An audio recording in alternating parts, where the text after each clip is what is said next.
Hello mga mareng, kapag ganitong panahon, maulan, ay talaga naman nakakatamad bumangon. Tapos nakakatamad ding maglinis. Talaga naman, mas gugusto mo pang magbabad sa higaan, tapos magdut-dut na lang, ano. Pero yun nga, dahil alipin ako ng kwarta, kailangan kong bumangon at maglinis. Hindi pwedeng tatamad-tamad mareng, hindi baling tanghali na ako nagising. At least, nagising ako mareng.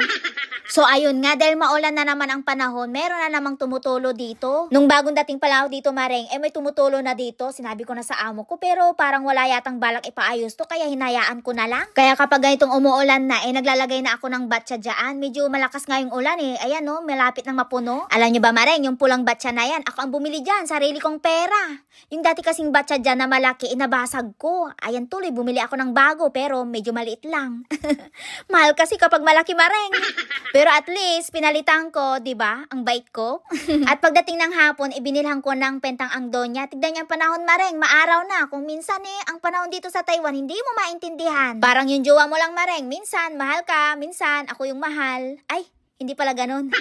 At kinagabihan mareng, kagagaling ko lang ng PX Market kasi bumili ako ng mga chocolate. May pagbibigyan ako neto mareng. Sana all binibigyan ng chocolate. So bumili ako ng Ferrari. Mareng, hindi yan sasakyan, chocolates yan. Ferrero yan.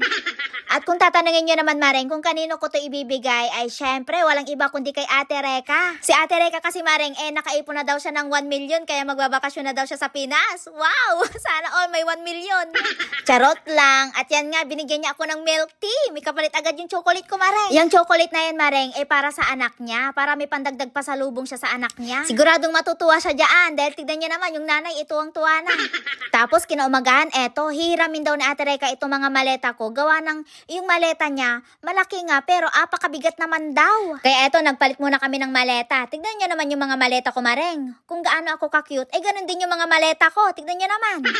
Ang sabi ko sa kanya, maliit man to, pero marami kang malalagyan dito. Yun nga lang mareng, walang laktong maleta ko. Ang inaalala ni Ate Reka, baka daw malaglagan daw siya ng bala.